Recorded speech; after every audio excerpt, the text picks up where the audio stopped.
Hi, everyone. Welcome to Nothing But Now on Transformation Talk Radio. I'm Mariangela Maguire, and today's inquiry is, what's the story? So one of the things that's been bugging me as I've been doing this podcast is my red face. I, in general, turn red pretty easily. I have rosacea, and so before the show, I put makeup on to try to at least even out the redness, and if possible, to cover it up a little bit.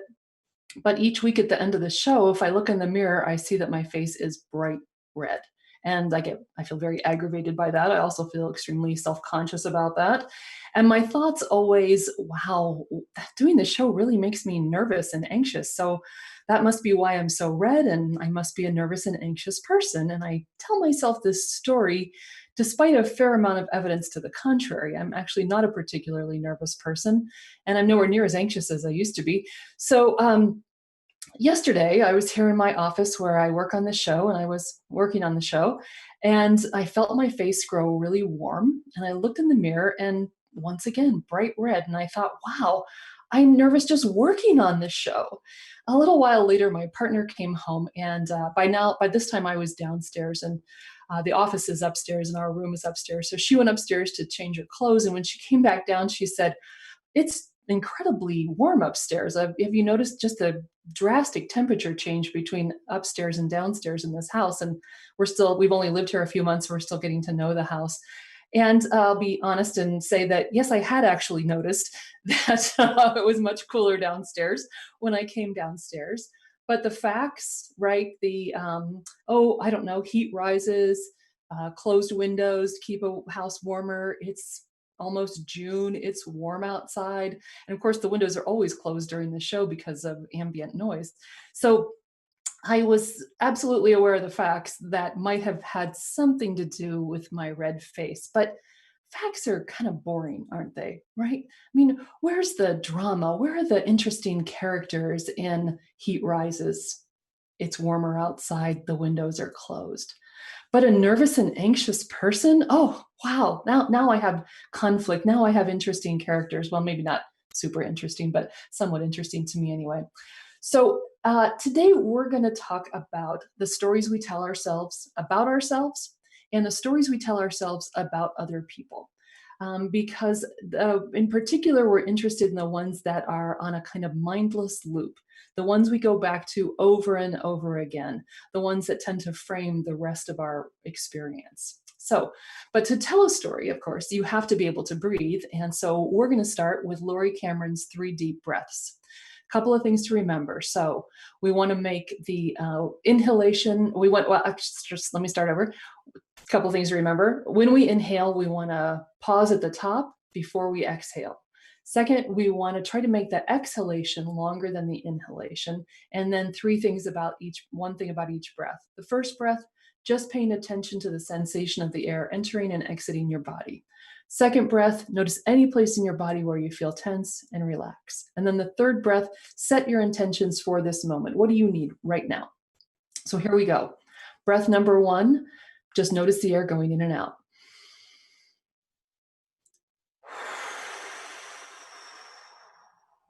Breath number 2, relax.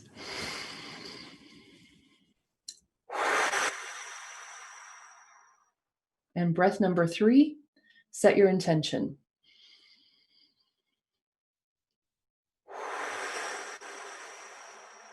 Thank you for doing that with me. So, stories. They're everywhere, aren't they? Well, our lives are stories. We tell stories about ourselves all the time. We tell stories about ourselves very directly with words and this happened, this happened, this happened. We tell stories with the way we dress, the way we live in all manner. We know other people's stories. People would say, philosophers, etc., that we are storytelling animals. Now, I don't like to make distinctions between animals that I don't know for a fact, so I don't know that other animals don't tell stories, but I know that the human animal does. It's critically important to us. It may be essential to the way that we live our lives, the stories. It's how we communicate history. It's how we communicate culture. It's how we communicate beliefs and values. And of course, the thing about stories, they have a lot in common.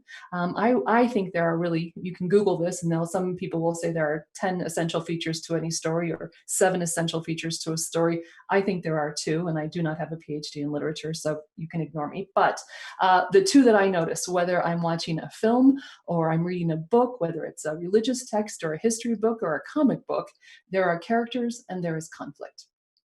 And that's what makes a story interesting. It's what makes it not just a recitation of facts, right? The recitation of facts, heat rises, windows closed, temperature outside and inside going up. Facts. Anxious person doing something new for the first time. That's a story, right? Characters and conflict. So today we're going to talk about the stories we tell ourselves about ourselves and the stories we tell ourselves about other people in our life. And while storytelling is essential, some of our stories, especially the ones that are on constant rotation, the ones we tell ourselves mindlessly, may be the cause of unhappiness and suffering. And in this particular context, though, we really want to ask the question, why is it important when you're practicing mindfulness to be aware of your stories? And I think there are 3 reasons. And the first is mindfulness. So again, what is mindfulness?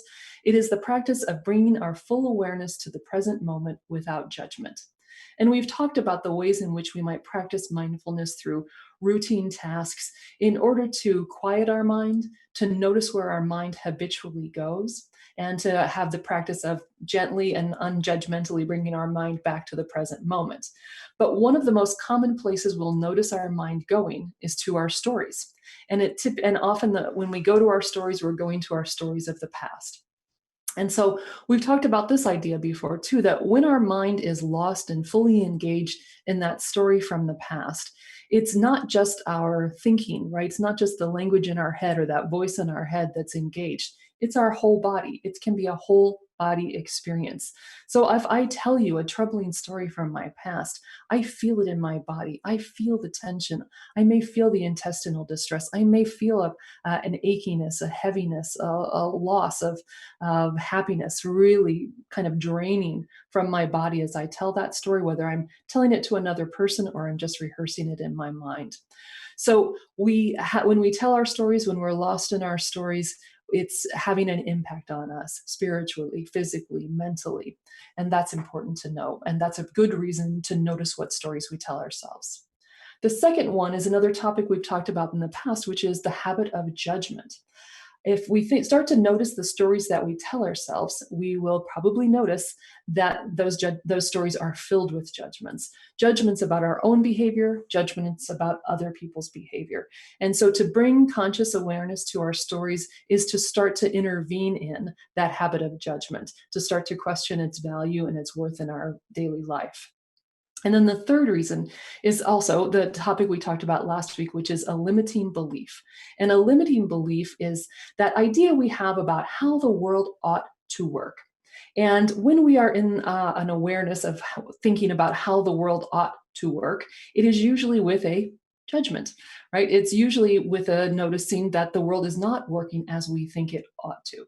And so by noticing the stories that we tell ourselves, we notice our judgments, and we also begin to notice our limiting beliefs. What are the beliefs that we have about how the world ought to work? So we're going to talk first about stories that we tell ourselves about ourselves. And I've noticed in my work with clients that they often tell me things that more than once, right? There's kind of a recurring, not just a theme, but maybe a phrase or a quick story often that they tell me more than once. And when they do that, then I really want to inquire about what that story means. So Elaine, who is which is not the name of one of my clients, but Elaine is a client of mine who has, compared to my life, I would say, not that we're comparing, but she has a pretty complicated life. And it's challenging daily life, right? So Elaine and her husband have 2 children, and they're 7 and 5. And Elaine takes one of the kids to school every day and drops him off. And then she takes the other kid to daycare. And then 3 days a week, she has a 1-hour commute each way. And the other 2 days, she goes to an office near her house. Her husband also works full time. He has a very compelling and difficult job, one that requires a lot of evenings and weekends, and that also where there are crises that he is directly responsible for managing. So it's a very emotionally draining job as well as a big chunk of time. They're active in their church. They're active with their son's school. They are civic minded, engaged in their community in other respects. They have a large extended family in the area, so there's time that they want to spend. As Elaine likes to say, I am in a family that says yes. And that's great, except that it means there are a lot of moving parts, there are a lot of people, and there are a lot of expectations. So one day we were talking about expectations, and Elaine mentioned that being on time is something that she and her husband both value very highly. And she talked about all the different ways that they make sure that they're on time. The kids are on time to school, they're on time to church, they're on time to work. That's really a central value that they hold. And then she said to me, I always say to my friends, I'm either 15 minutes early or 30 minutes late. And I said, oh, well, when are you 30 minutes late? And she looked a little sheepish and she said, I'm never late. I'm always 15 minutes early. Elaine comes from a culture where timeliness matters, and timeliness is considered a show of respect. If I show up on time to our meeting, I'm telling you that I respect you. And that's fine, fair enough. That's, it's a cultural norm for some cultures, not all. But being on time has come to mean something more, hasn't it, for Elaine? It means that she's organized. She's on top of things. She's got things under control. She is right. She's in the right. She's doing it all right. And all of that says that she's acceptable to the world. And that if she has to spend her precious time and energy in a constant internal battle about how to spend her precious time and energy, well, so be it. But not so be it, right? Elaine's exhausted. She's overwhelmed some days. And not from the fact that she has a busy life filled with important activities or activities that are important to her and to her family, but because so much of her time and energy is spent in this internal battle. So when we come back, we are going to talk more about how this kind of story, even this really brief story, plays out in our lives and how it can be the source of suffering. So you are listening to Nothing But Now on Transformation Talk Radio, and we'll see you right after the break.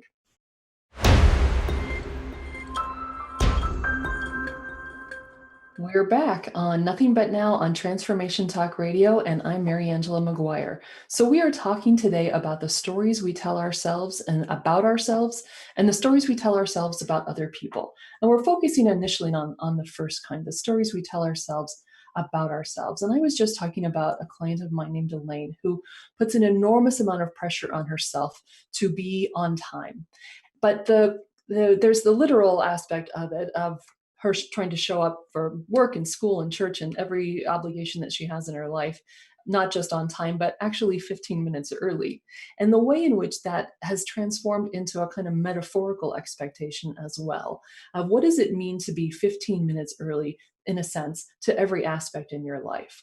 And when I used to teach interpersonal communication, one of the things we would talk about is that when I'm in an interaction with another person, each of us really is thinking about three things or noticing three things. I'm seeing myself, I'm seeing you, and I'm seeing you seeing me. And it's that third piece that is very, very tricky.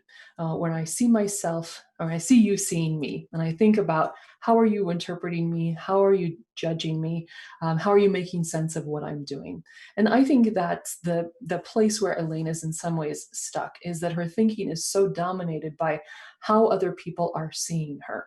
So that the literal thing of being on time to every occasion is a way of making sure, she hopes, that other people see her as competent, in charge, on top of things, under control, etc.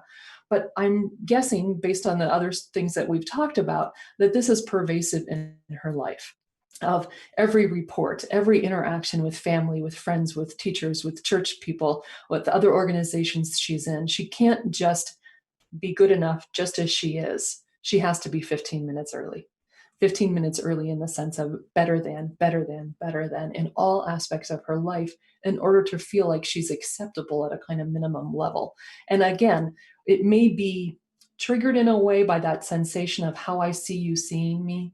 But what's happening for Elaine is really that story in her head I have to be 15 minutes.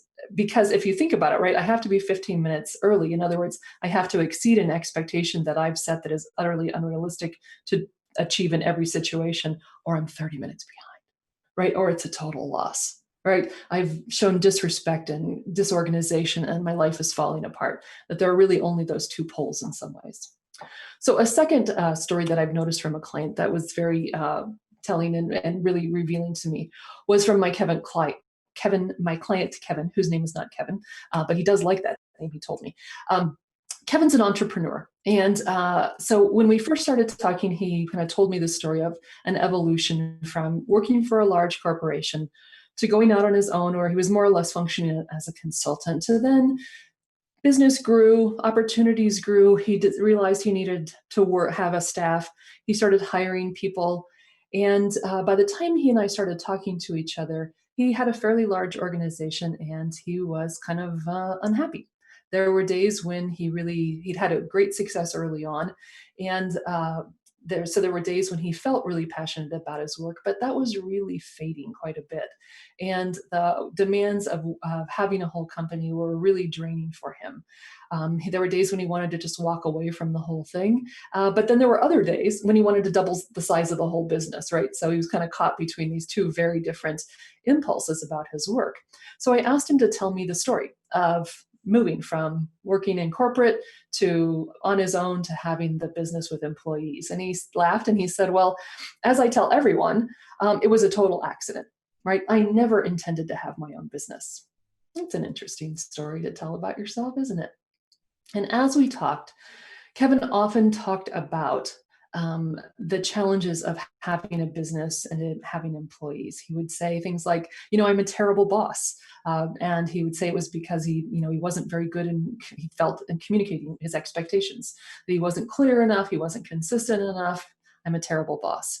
He would say, I have to now work with accountants at a very much deeper and more complex level. And, I don't have an MBA, right? How can I possibly do this? How can I possibly do it well? So it started to click for me. It makes sense, doesn't it? If I got here by accident, well, then of course I'm not prepared to be here. If I'm here by accident, I never intended this, then it makes sense that I don't know what I'm doing. If this wasn't my plan all along, well, of course I don't have the right degree. I didn't get an MBA, right? So for years, Kevin told himself and everyone else that having his own company had happened by accident. And it makes a good story, right? It's kind of funny if you kind of the visual of, having a business being the equivalent of tripping down a flight of stairs. And it's kind of clever. It's light and breezy, but it's no longer light and breezy for Kevin, right? He's overwhelmed, he's exhausted, and he always feels like he's failing. So I want to talk a little bit about both of these stories. We've talked about one thing, which is that idea of the story that I tell myself that really is about how I see you seeing me, whether it's you as an individual, my partner, my boss, my colleague, my coworker, or whether it's you kind of writ large, the world in general, how it's seeing me and how that's the story I'm telling myself is a kind of tight has a vice grip on us, pushing us in a way to see ourselves in a very particular way, right? And it's very constraining. If everything was an accident, right, then that's a very interesting meaning making, sense making device. If I'm always failing because I can't be sufficiently ahead of time, or else it's going to be a nightmare and I'm going to be 30 minutes late. That too has a vice-like grip on a person's thinking. It's also two other things that I want to mention. One we've talked about before, which is we've talked about that idea of the internal critic, right? That voice in our head that is constantly criticizing us, never feels we're measuring up, always a very fearful voice that's always cautioning us about what we're doing and why we should be more careful or less careful or take more risks or take fewer risks, all those kind of things. So I think about this in particular with Kevin's story. It's a perfect story material for the inner critic. He can't win, right? If he is successful in his business, well, it's a fluke, right? Because the whole thing was an accident. If he's failing, well, of course he's failing. He wasn't sufficiently prepared. And the same thing is true for Elaine, right? If she's on time, that's not really good enough. She should have been early. And since she's never late, that's not really an option. But gosh, what kind of uptight person is she that she can never be even a minute late, right? So she's always got something. That inner critic always has something to berate her about and a reason to criticize. Then the other concept I want to mention is one that I learned at the Martha Beck life coach training, and she uses this phrase called story fondling, which I always am a little uncomfortable with because I think it sounds a little bit dirty, but it's not. But it's the way in which we might have a story that we hold very close to us, that we keep in kind of a precious place, that we polish, that we nurture, that we shed light on, that we tell ourselves or other people, but mostly ourselves, over and over and over again, right? We're going to talk later about not all stories fall in this category, right? We have stories that are critically important and that must be told, but we want to be able to discern the difference between a story where we are trying to learn and understand and grow versus a story that is simply fodder for that inner critic, a story that we are fondling and holding on to with a death grip, and a story that is putting a kind of death grip on us, that is holding us in place and is keeping us stuck in a way that is causing unhappiness, causing suffering, and that we might want to find a way to loosen that grip. So the other kind of story, stories we tell ourselves about other people. So I'm sure I've mentioned this before, maybe, who knows.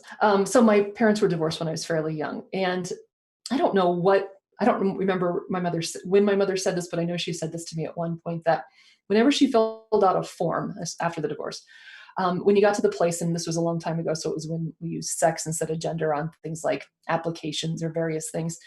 Whenever she saw the letter F when they didn't spell out the word female, she didn't see, in her mind, she didn't think of the word female. She thought of the word failure. And that her telling me that came up many years later. I was in a graduate seminar, and the wonderful professor, also a woman, also about my mother's age, also divorced. And she had the exact same story. She said whenever she filled out a form, she saw F for female, she thought failure. Because they were divorced, they had this story that their divorce had really framed their identity in a way, and as failures, right? Not just I'm a divorced person and I'm not free. It wasn't an F for freedom, it was F for failure. So when we come back, we're going to take a break now. And when we come back, we're going to talk about the stories we tell ourselves about other people and about how the world sees us, how we see the world seeing us. Because I think for this professor of mine and my mom, this was really what they were thinking about, was that because of their divorce, the story they told themselves was that the world saw them as failures. So I'm Mariangela Maguire, and you're listening to Nothing But Now on Transformation Talk Radio. And when we come back, we'll keep talking about our stories.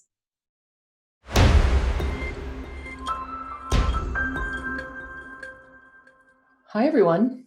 We are here on Nothing But Now on Transformation Talk Radio, and I'm Mariangela Maguire, and we are talking about our stories.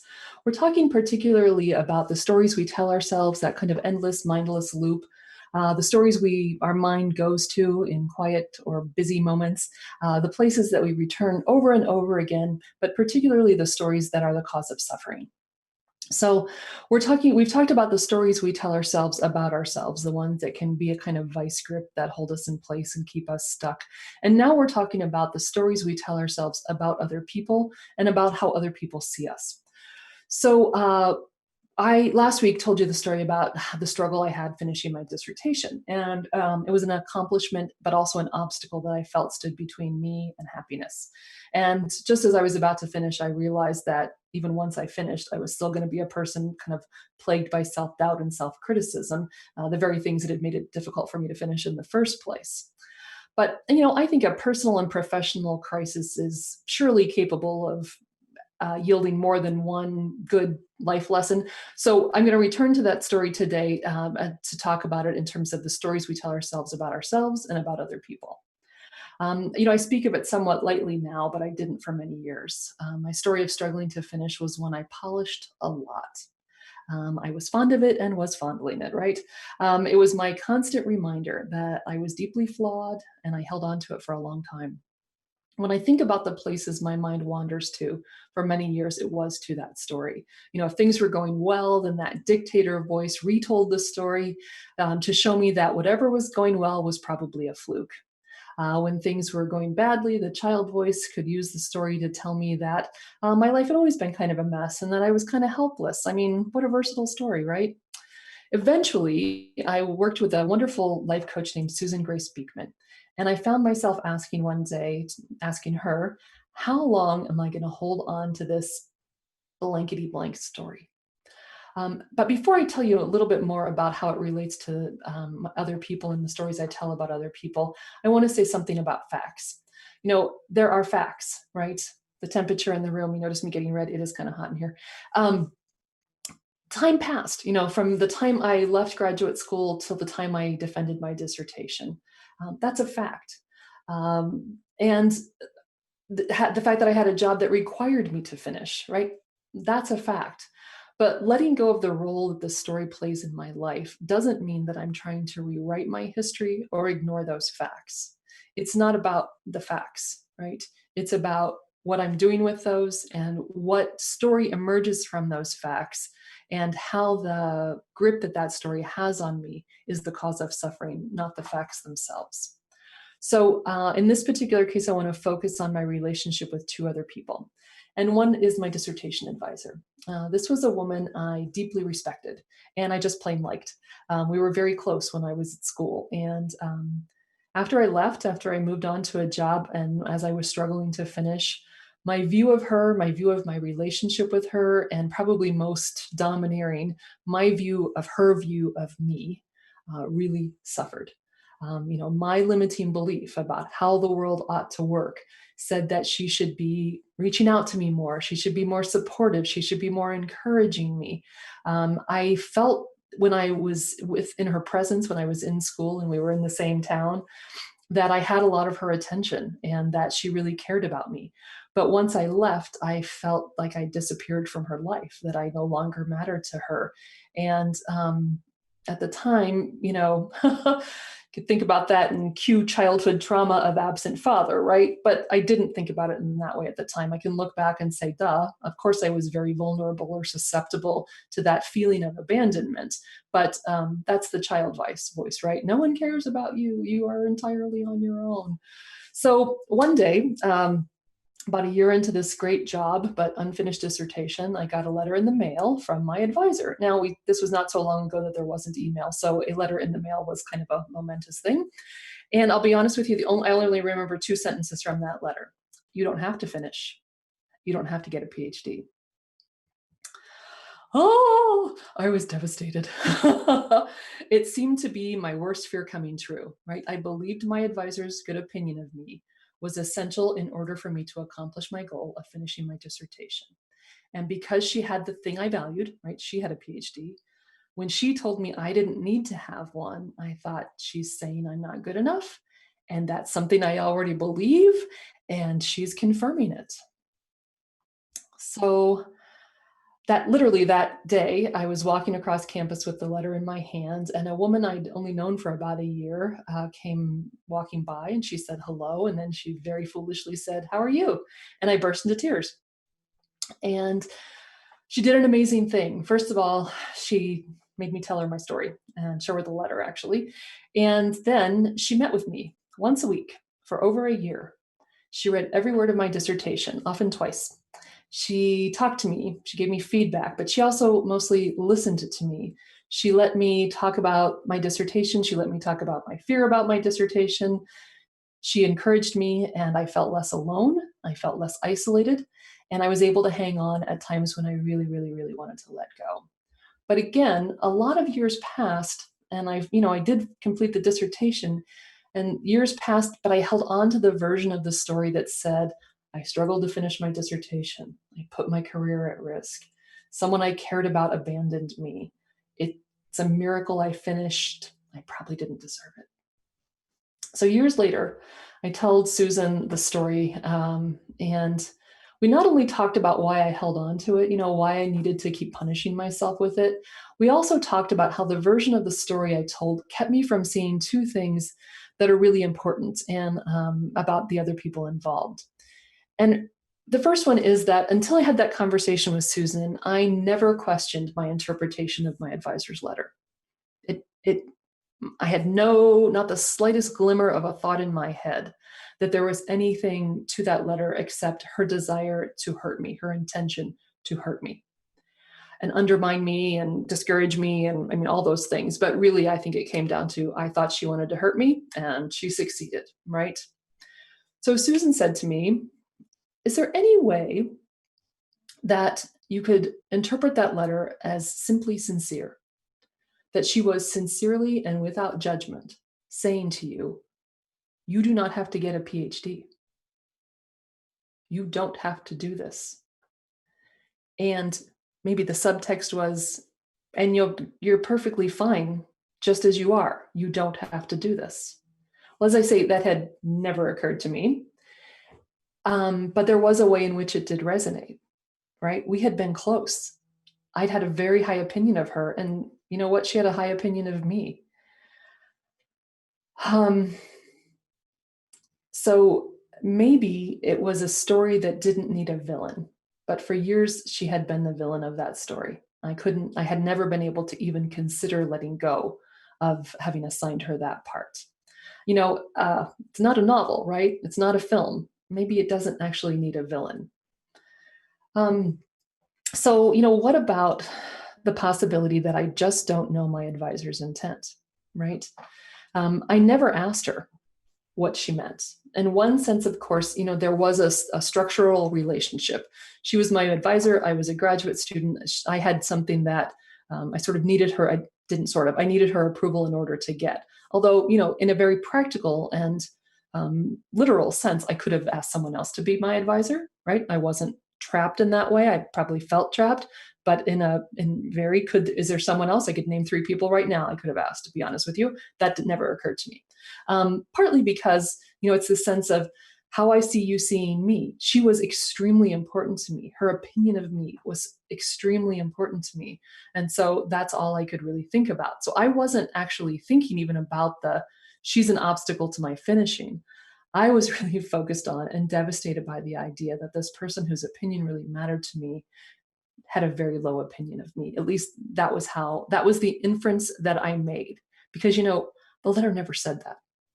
She never said, I don't believe in you. I don't think you can do this. She literally did not say that. That was in me. That was my story. So, and we do this a lot, right? We make inferences, and we do it in part because, we're smart, we're insightful, we're observant, and oftentimes I can make an inference about somebody else and be correct, right? And I get just enough positive reinforcement. I do it successfully just enough to believe that I can go through the world somewhat mindlessly, making attributions about other people's thoughts and feelings and intentions. So, if I go back to Kevin, and the challenges he faces managing employees. When he tells me those stories, he's really starting to notice how much he makes assumptions about how they would take feedback, right? Oh, well, I don't want to upset them. I don't want to micromanage. And it's not that sense of that he knows he wants to be responsible for his communication, but in a way, he wants to be responsible for their reaction to his communication. And that's where we're kind of in a tough spot, right? If I take all of that on and all of those inferences and tell myself this story about how you're going to react, then chances are I'm going to stop myself over and over and over again. I'm going to be stuck in a story about this interaction. So staying out of other people's business is a really interesting challenge, isn't it? And thinking about and making assumptions about other people's thoughts and feelings and how they'll react to things, that's really a question about being in other people's business. And the other part of this that I want to mention in this context of this story is there's a woman named Judy Ford, and she has this great quote that I love, which is, "Your opinion of me is none of my business." And that's a very difficult thing to wrap your mind around, right? I mean, where is this? Where, if you're watching me today, you're watching me on Facebook, and you might want to give me a thumbs up, right? So there are ways in which we've kind of monetized your opinion. Well, in this case, not monetized, but we have monetized some of it if you're an influencer, that sort of thing, right? That your opinion of me actually really matters in some interesting ways. We've accelerated that. But if I want to step back from that, if I want to calm down from that, if I really want to go back and look inward a little bit and say, what is the cause of my suffering? When I am dependent on, when my good opinion of myself depends entirely on my perception of your good opinion of me, wow, I'm in a lose-lose situation. So when we come back, we're going to talk about some things that we might do in the face of the stories we tell ourselves. You are listening to Mariangela Maguire on Nothing But Now on Transformation Talk Radio. Be back soon.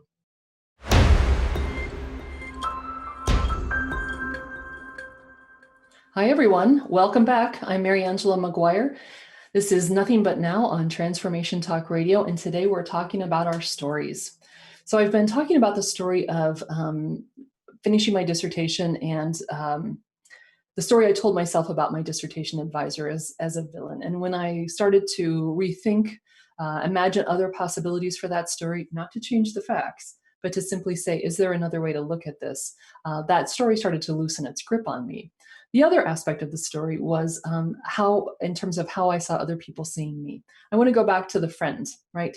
The friend, Carolyn, and that's actually her name, who helped me finish my dissertation, who sat with me, who was, she didn't write any of the words. She was my witness. She was my companion with it.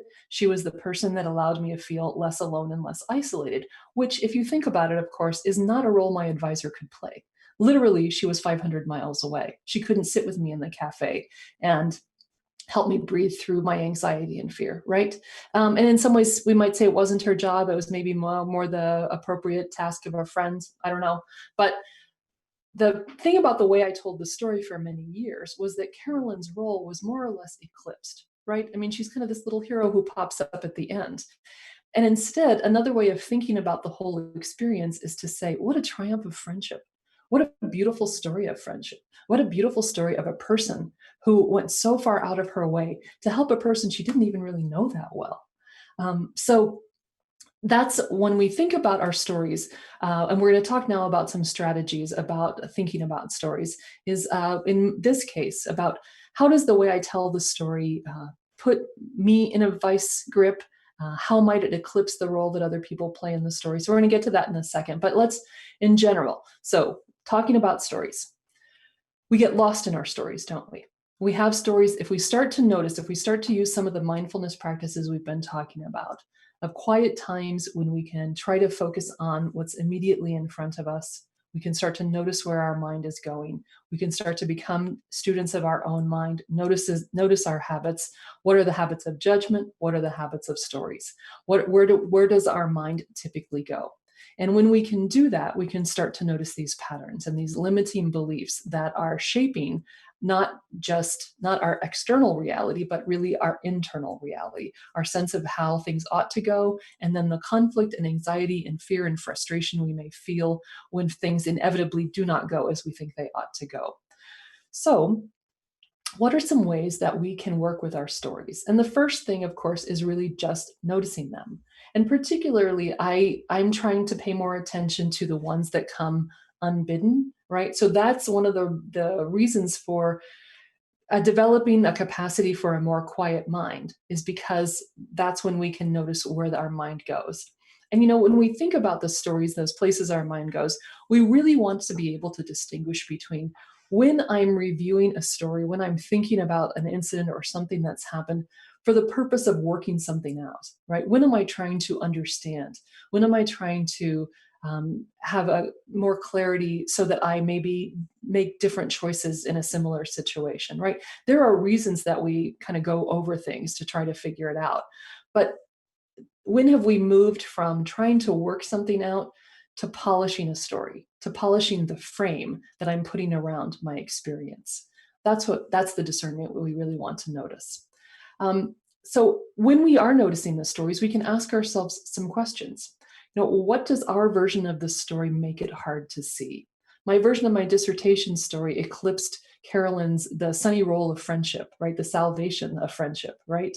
Well, it was outside the frame of what I thought was the critical part of the story, which was my suffering, right? And so that's one question to ask ourselves, is what makes it hard to see what, a frame means that there's something inside and outside. So what's outside the frame? What does my story tell me about how I see you seeing me, right? What does it reveal about that? About the inferences, the assumptions I'm making, the way in which I'm kind of in your business, making inferences about what you must believe, what your intentions must be, how you must be seeing me if you're acting the way you're acting. And it's not that I'm always going to be wrong about that, but the question is that essential right now? How does that help me? How is that important right now? Sometimes it is important, but not always. And that's what we want to, again, be able to try to distinguish. And then there are some thought experiments I'd like you to think about. One is trying to tell the story from the perspective of another character in the story and to assign to them a benign motive. Now, for every story, no. And we'll come back to that in a second, but no, not for every story. But think about some of the stories that you've told yourself for a really long time. Complicated stories, maybe, painful stories, hurtful places. I'm not asking you to think about this thought experiment to change the facts, to deny the facts, not at all. But to just say, we see the world from our own perspective. And it can loosen the grip of a story to try to imagine it from another perspective, right? I think it's helpful to try to notice the facts and separate them from the inferences, right? My story about my anxiety and stress about doing the show versus the fact that I'm upstairs in a closed room with closed windows and it's a lot of lights on and I'm hot, right? Why is my face red? There are facts and there are inferences. And then maybe to ask yourself, when you're asking yourself or trying to think about it from another person's perspective, to how they might have told the story of the same incident or same relationship or same event, do their intentions matter? And the reason I think this is an important question is that I notice in my own experience, my own life, and also with other people, that, and I've said something similar to this before, that it's as if I have to get really angry in order to say I have a boundary, right? I have to attribute a lot of really bad motives sometimes or intentions to another person in order for me to say, no, I don't want to do that. No, I don't agree with you. And so by asking the question, do the other person's intentions matter? It's not to absolve them or to say, their behavior is okay. It's to say, regardless of their intentions, I have a right to a boundary. I have a right to disagree, right? It's giving ourselves permission and not having to go through a massive amount of internal anxiety and stress about the way they see me and being mad in order to just say, no, I don't like this, right? What would have happened if I had simply said to my advisor, here's how I'm reading your letter. Was that what you meant? Right? I mean, it sounds simple. It's extremely hard to do, right? Lots of things got in my way, but at least if I couldn't do it in the moment, I can do it now, or I could do it now with a life coach to not to change my relationship with that person, right? But to change my relationship with myself, to change my relationship with the story I tell myself about that particular aspect of my life. Okay. So I think as we are moving towards the end, I want to say a couple of things about why this is important to talk about our stories beyond what we've been talking about in terms of mindfulness. One is, I think it's important for us to locate our authentic stories, sort of the story behind the stories, and recognizing that doing that may take me to some very uncomfortable places. But those are places from which I can grow rather than places that are a trap. And sometimes the stories that I'm fondling, those stories are a trap, and they're keeping me from seeing something more authentic. And I think, one of the things about our culture as we try to acknowledge people's stories and value people's stories is we want that authentic story, not the one that they're using as a frame to keep themselves in a stuck place. And I think if all I can see are those stories, those trapped stories, then it's hard for me to find the authentic story. And the other reason, and this uh, has more to do with how we see other people, is, I think there are people in the world who do harm. There are people who intend to do harm. And I don't want to spend my precious time and energy mindlessly retelling stories that cause me harm, that undermine my ability to relate in an authentic and honest way with others, and that do nothing to have substance to combat evil. I can't do that if I'm lost in helpless, mindless stories. And I think we all want to work towards a better world. And one of the ways to do that is to let go of some of those stories that are keeping us stuck in place and maybe are immobilizing us. So, 3 more deep breaths. Just notice your breath. Relax. What's your intention for today? I hope it's to be well. My name is Mariangela Maguire. If you'd like to know more about my work, you can contact me at maguirelifecoach.com. That's MAGUIRE, lifecoach.com. You can contact me through my website. And we will be back next week on Nothing But Now, where we're going to talk about what's the difference between acceptance and resignation. Massive, right? So I hope you will join me. We'll be here next Thursday at noon Pacific time, 3 o'clock Eastern. You are listening to Nothing But Now on Transformation Talk Radio. Thanks for joining me.